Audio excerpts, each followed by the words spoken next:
Hi, I'm Mike Dowsett from Propellex, and with me on this call is Jonas Helgren from Aperio Systems, who raised capital on the Propellex platform in 2020. Jonas, welcome, and thanks so much for taking the time to talk with us. No problem. My pleasure. If you could just give us a bit of background on Aperio, when it was founded, who the founders were, how many employees you've got, where you're headquartered, that sort of thing. So we were founded in 2017. We are a software company that makes software for the industrial world, and we work with industrial companies to help them ensure reliability in data. So, for instance, you have an oil and gas company that relies on sensor data to run their operation, but they can't trust that their data is valid. We basically validate sensor data, time series data. So we, incidentally, we do work with a couple of companies in Australia. Origin, for example, we did a pilot with AusNet as well, and I think we're going back in there now to see if we can progress that. And we have a meeting coming up with Transgrid. So yeah, we were A round funded in 2020, in October of 2020. In fact, Propellex was in our seed round as well. So Propellex's investors invested twice in us, once in the seed round in 2019, and then in the A round in October 2020. We're about 20 employees. We're based in the US, in Boston. We have R&D, software development in Tel Aviv in Israel. So where's your headquarters? Boston, US. That's good. Thanks for the background. It sounds like you're quite global in your reach then. You're not just US focused? Well, the answer to that question is yes. But the reason for that is because we more or less created the market for sensor data quality. There was no other vendors in that space before we got into it. So we're in an early market. So we're looking for early adopters. And so what we're looking for are customers that are, forward leaning in terms of their digitalization and their efforts to utilize artificial intelligence and analytics and data. And so as such, we're not really just necessarily geographically focused. So we look for opportunities everywhere, whether that be in Australia, in Europe, in the US, in Israel, and Middle East as well, in fact. And, we work with customers no matter where they are. So it's not necessarily that we're not a global footprint per se, you know what I mean? But we're looking for customers, for example, companies like Origin in Australia, they're very forward leaning when it comes to utilizing new technology. It's more driven by your market and your clients rather than the geographical focus. Yeah, for sure. Yeah, cool. If you could encapsulate your company vision and the impact that you would see potentially on society and the environment, how would you respond to that question? The vision is to help industrial companies get access to clean, reliable data for whatever their needs are, be it running an operation or doing data analytics to improve or optimize their operation. Now, when you're talking about impact on the climate, on the environment, so that's happens to be a use case, right? So, for example, we work with oil refineries today already to help them with their greenhouse gas emissions reporting. So the way it goes is, without access to good data, their greenhouse gas reports will be wrong, and they'll either over-report and they get fined for that, or they under-report and they pollute. So where we fit into that whole equation is that, with using data and analytics and AI and things like that, and machine learning, companies are now, working hard to optimize their operations, reduce their greenhouse gas emissions and their pollution. And there's lots of products and processes for that. We're not one of those, but all of that needs access to data in the first place. In other words, you want to have a greenhouse gas report, you got to put data into that greenhouse gas report, and the data is unreliable. So we fit into that first piece there. We essentially think of us as sort of like the water treatment, facility. Right? Like, you want clean water in your house. You want to cook with it. You want to shower in it. You want to drink it, but you don't want to get, dirty water into your house and have to clean it yourself. You want clean water. And so there's a water treatment facility that provides you with clean water. We're just like that, but for data, so we clean the data from the companies. So they can use it for various purposes, many of them being, benchmarking their operations efficiency, benchmarking their greenhouse gas emissions, so they can compare that to their peers so that they can meet regulatory compliance and other needs to continue to reduce that. So, there's obviously some key points there around compliance and efficiency and productivity and cost control. There's obviously some great benefits that can come from. That's basically that's what we do. Yeah. That's good. So I think, obviously you've sort of mentioned that you're an early, or you're chasing early adopters because of the innovative nature of your business. So would you classify yourself as a deep tech company? That sounds like you're at the cutting edge of AI and machine learning and those sort of things that are emerging in the market. Yeah, absolutely. Definitely. Yeah. We are trailblazing new technology. We're basically leading a new category in inventing a new space with innovative technology. So our investors that believe in, disruptive technology, right? Like there's no basis for what we do in history. It's not like we're entering a space where people have been buying software products for this for years. No, they haven't. You're inventing new ways of doing things as you go, by the sound. Yeah. So when we raised the seed round, which Propelix was in, we were evangelizing. We were running around talking to power company. I mean, power generation, power distribution, power transmission, oil and gas, mining. We're trying to sell to Rio Tinto too in Australia. They're difficult to sell to though. A lot of these companies are very conservative, traditional. That's what we're doing. We're, people are putting their money, putting faith in us, building new technology that'll, somehow have a disruptive impact on, how the industry works and the way it's utilizing data.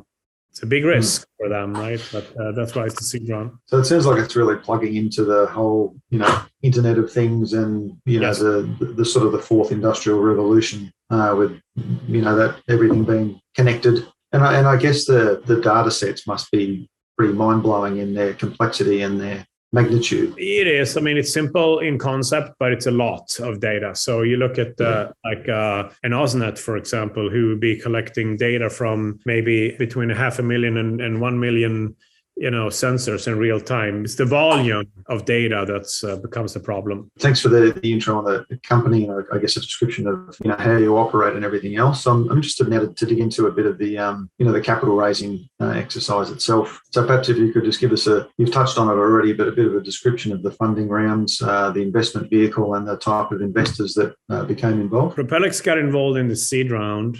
I was raising $2 million. And I had a couple of strategic investors, power utility companies that were interested in putting money in. I had also, a couple of financial investors like venture firms. We had a gap to fill. So we're at about $1.5 million, and we wanted to get to roughly $2 million. And I got introduced to Swati at Propelix through, I got to be honest with you, I forgot how, but we got talking and I realized that Propelix was a perfect partner to essentially, close the gap, right? So Propelix wasn't leading the round. They weren't the main investor, but they basically plugged the remaining sort of 25% of the round there, and that was a convertible note in that case because we'd already raised. Actually, I'm not the founder. I got hired by the founders to help run it. The founders were software engineers, and they needed somebody to, try to help them grow it. So that first seed round there was a convertible note. That worked out really well, actually. So that was that. And then when the A round came around, we raised $8.4 million. And Propelix then could participate again. In this case, I didn't actually necessarily need Propelix because I had plenty of investors. But in the second time around, it was a little bit of the reverse. Like Propelix was there, helped me fill the gap on the seed round. Propelix wanted to make the A round available to their investors, and I committed to that, and I honored that and let them come in on that. So I think a mutually beneficial, situation. The way it worked out really well was in the seed round was that it was a very professionally managed, I think, process from Propelix's side. So, they organized their investors. They took care of the communication to their investors. we had some conference calls where we were pitching the company and explaining what we do, and we took questions, some of them in email after. But beyond that, the whole shebang was kind of, really well managed by Propellex. They also, I think, did a very good job on due diligence, vetting us. In fact, if I look at all the investors that were in that round, I have to say Propellex did the deepest and most thorough due diligence on us.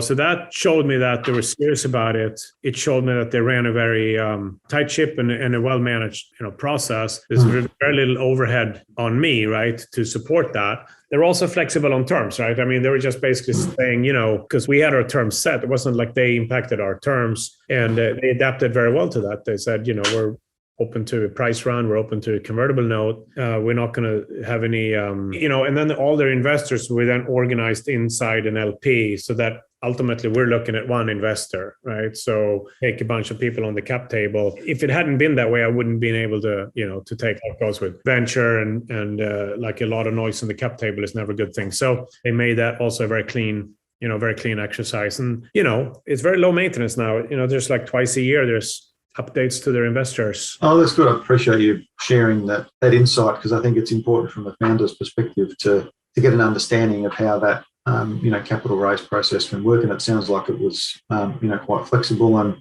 relatively seamless. All right, well, that's good. I thought perhaps just I guess moving forward now from the funding stage, if you can give us I guess a bit of an update on how those funds were used, not in detail, of course, just sort of overview, and the difference that funding made to your operations and how it's helped you grow. And the first question, how did we use the funds? I mean, like any seed round company, we were building product, right? So we needed to build a product and go to market. And so we needed to pay engineers and they don't work for free. So I needed runway to be able to get to the A round. Yeah. So what we used the funds for is basically software development. It's pretty simple. I mean, at that level. Yeah. The team was 8 people. And the difference it made, though, it's very difficult to raise money no matter who you are, right? Like, it doesn't matter where you are, what you are, who you are, what you do. Raising money is hard, right? And so with us, and we're in industrial, selling to power utility, makes it even harder because those sales cycles are long. There's a lot of stuff going on. Big infrastructure, big cost, big risk. Yeah, big risk, right? So raising money for that kind of project in that kind of industry is not easy. I mean, it takes a lot of effort. So for me, I did that, right? But I need to keep a balance between, running the company and making progress there and raising money. So I went out, I found some investors. I had a gap, I needed to add more. At that level, your seed round, you need another 300, 400, 500K. You can spend a lot of time doing that. And Propellex just was there, did that for me, and made the whole thing very easy. Fair term. I mean, we pay 5% basically. So it allowed me to close the gap because, I had a budget. I knew what I needed. I knew how long I needed to run. And I mean, we raised the A round, and without them, I wouldn't have done that, So I'm not saying Propellex saved me, but every investor did. I mean, I appreciate investors very much because I think that they put the trust in you and they give you money, right? Like for you to be the custodian of that and manage that responsibly.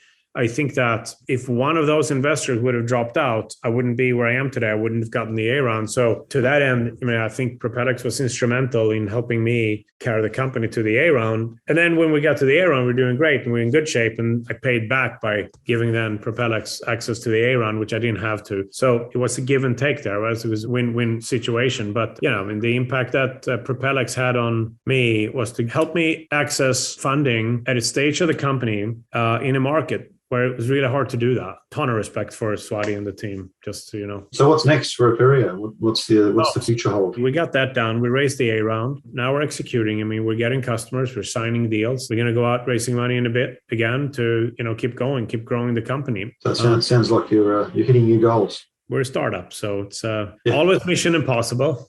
But it's quite inspirational, really, to see.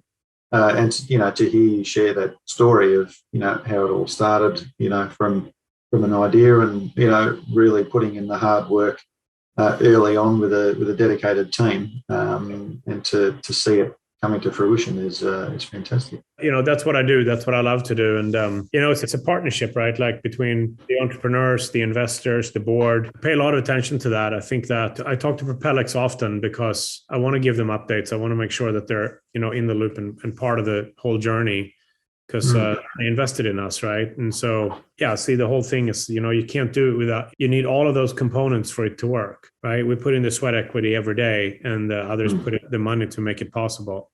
One final question. If you had your time over again, would you do anything differently? Would there be any components you would change? I've been in startups for most of my career. I've been around for a while. So I've seen this journey a few times. There's a few things that are always true in our business. One is don't run out of money, don't run out of time, and time and money, I guess, are the same thing. But I see this all the time. I did this, so it's not something I would have done different. But you always reflect on this. You raise money, all of a sudden, your bank account's full of cash, right? And you go, wow, now I can sit back, unlimited time, everything is great. Maybe hire some people. Before you know it, you're out of time, you're out of money. So I think the thing is, I always had a philosophy of, and I actually use this to raise money, and I live this, and I honor this, is that I respect money a lot, and the investors that give us money, I don't waste it. So what you have to do is you have to have sense of urgency from day one. It can be $50 million sitting in my bank account, and I still need a sense of urgency because before you know it, you're running out. So I think that it's always this like, should have moved a little faster, should have fired that guy that didn't work out a little sooner. Those are the things. And I think that I do that and I understand that. But if I look back, I think that the only mistakes you make, is that, right? Like moving too slow, thinking that you have more time than you do. The clock is always ticking because startups have a finite time to live, right? That cost that you were wasting over there, well, later on, you're going to need it, like when it's down to the wire. So I do that and I live that. But, the answer to the question is, if there's anything I would do different, I would have done more of that, more of that. The day after the A run, you got to wake up thinking you're out of cash again so that you can just pedal to the metal and go. That is the one thing. Other than that, no, I don't think so. Like entrepreneurs for a reason, we like risk. We like to create things. We like to live the life of uncertainty. I'm lucky, my wife works for IBM, so she has a stable job and health insurance, as in the US, you need that. So that's good. That lets me do this, but it's a different life, I think, doing this, building a company. It's great advice from an experienced hand. So appreciate that. Thanks again. Really appreciate you making the time to have this conversation with me. It's much appreciated. My pleasure. Have a good weekend there. Thanks, Jonas. Okay. Thank you. Bye.